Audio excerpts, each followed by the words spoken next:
Today we're putting the Monstrum Cyborg head-to-head with the Trijicon ACOG to find out which one do you really want in your rifle.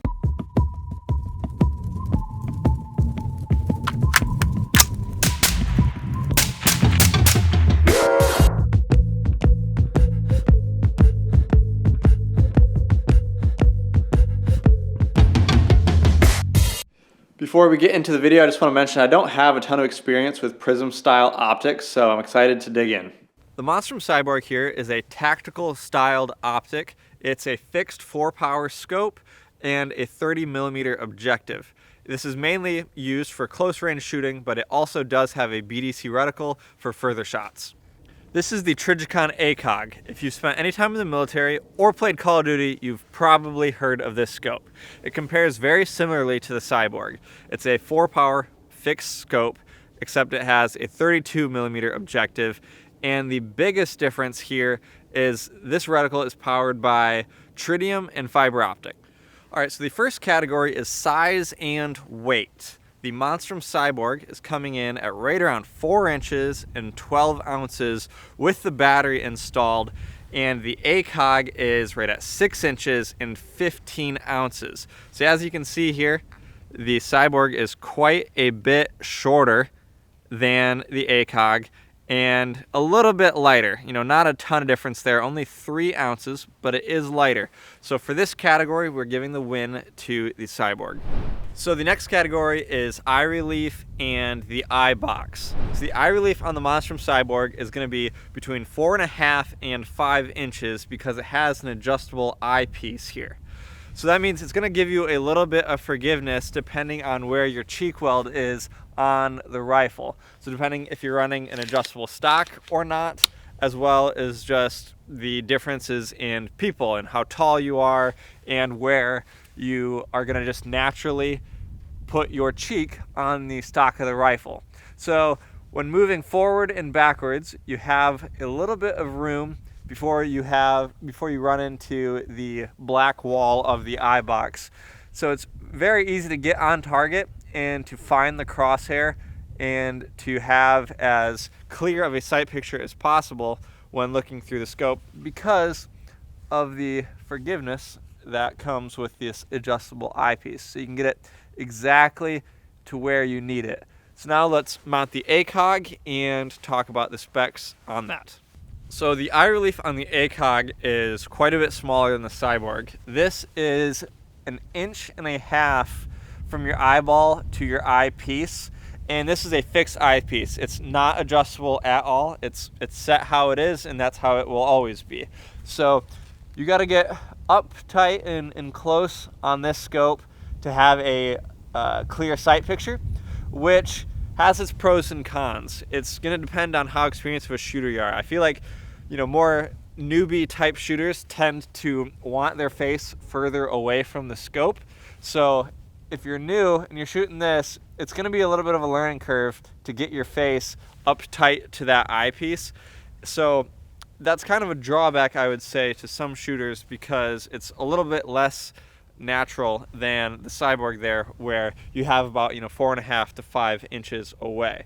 And then for the eye box, if you start to creep back at all, the eye box shrinks in pretty darn quickly. So if you're back here, I'm looking at roughly a half of the total sight picture. So for this category, it's definitely going to come down to personal preference on where you like to rest your cheek on the stock, as well as how close you prefer your eye to the scope.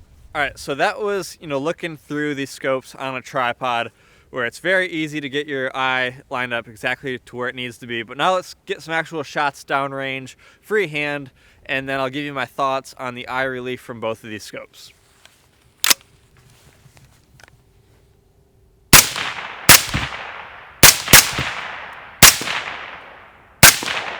So that's super easy to get on target quickly and to find the reticle. You don't have to creep your head super far forward up to the eyepiece. I've got this adjustable eyepiece dialed in right to where it's comfortable for me. So getting on target is super quick and easy, and I've got a full field of view, so I'm very impressed. All right, now we're gonna shoot some shots with the ACOG here and see how it feels.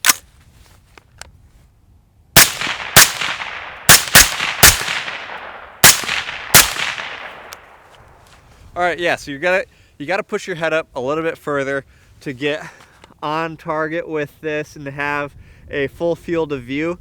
So you gotta have your eye really close, which I'm not too used to shooting an ACOG scope, so it is a little bit unnatural for me to want my head that far forward. I'm more used to an LPVO, which has a little bit more eye relief, so my head is kind of back here.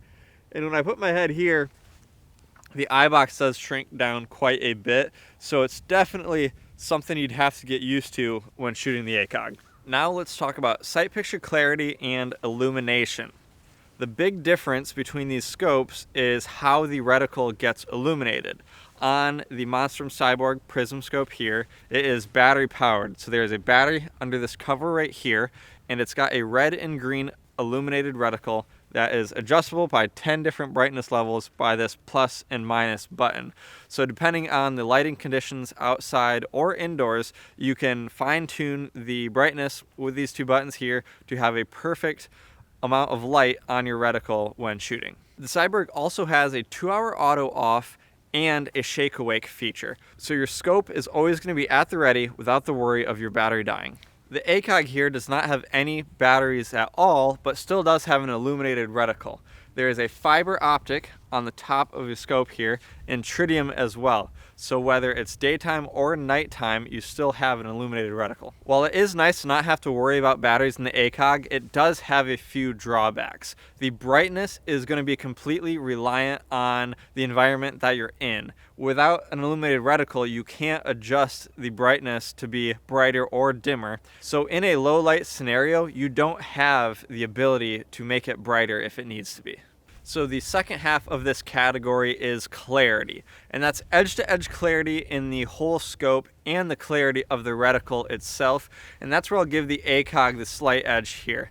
At both short distance and long distance, it does outperform the Cyborg, but I will say, for the shooting that I've done with this so far, it is very clear, and I have zero issues at all with the edge-to-edge clarity and the clarity of the reticle itself. I think for the value of this scope, it performs really well. Okay, so we have both of these scopes sighted in, and now we're gonna do a drop test from about shoulder height, and we're gonna see if they maintain their zero, as well, of course, if the batteries work, if it's still clear, and if there's any defects on the outsides of these scopes. They are both made out of aluminum, so let's get to dropping it and see how it does.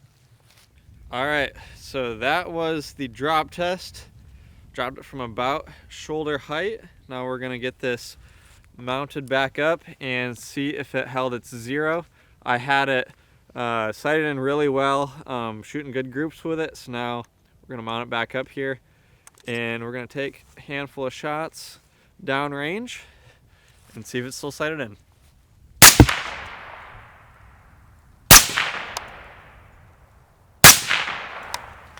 All right, let's go see what those 3 shots look like.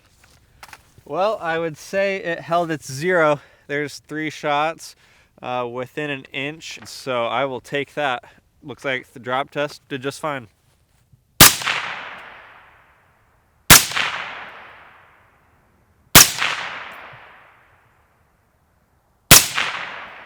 All right, I shot 4 there. I think I might have pulled one of them a little bit, so I wanted to make sure I had a good group, and I think the scope's still on. And from here, I think they're close, so let's go down and look at them. All right, so I was aiming at the 6 over here, so I'm hitting just a little bit to the left, but that certainly could have been me. And then I did have that one that I pulled a little bit to the right, so not the scope's fault, that's completely on me. You know, no real surprise here. It wasn't a crazy durability test. It's not like we chucked the scopes or threw them at concrete or ran over them, but they both performed exactly what I would expect from these 2 scopes. So durability wise, I think, you know, from normal wear and tear use, both these scopes did just great. All right, so now that the shooting portion is over, we're gonna head back to the studio and I'm gonna give you my final thoughts. All right, so here are my final thoughts on these 2 optics. We're gonna start with the Monstrum Cyborg. For $120 retail, and in some spots you can find it even cheaper than that, I will say you are getting a great bang for your buck when it comes to this prism scope. The illuminated reticle is extremely nice, having the red and green options I love, as well as the different brightness settings and the auto off, so you're never going to have to worry about completely draining your battery. The one area where this does lose points to the ACOG is in clarity, and especially in low light scenarios.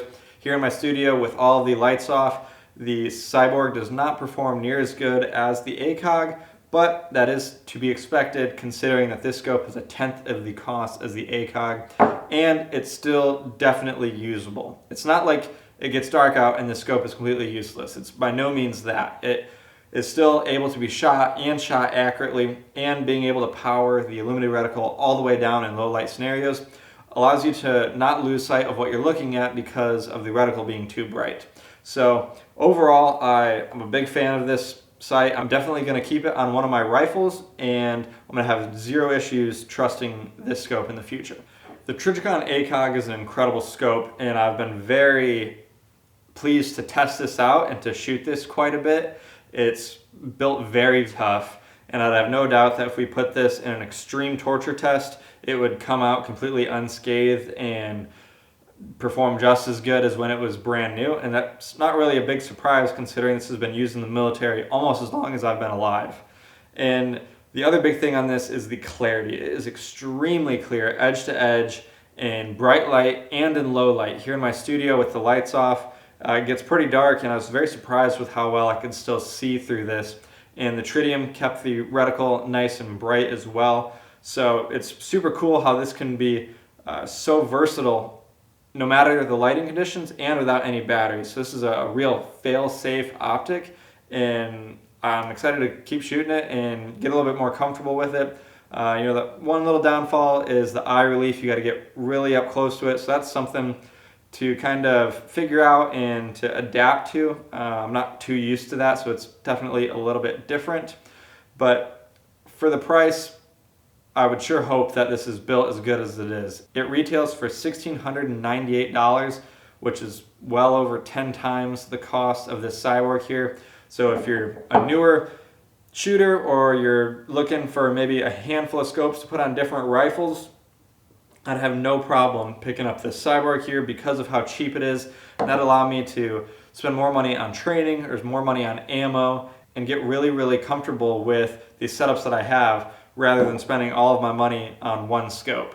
So if you're interested in learning more about the Monstrum Cyborg, make sure to check it out at monstrumtactical.com.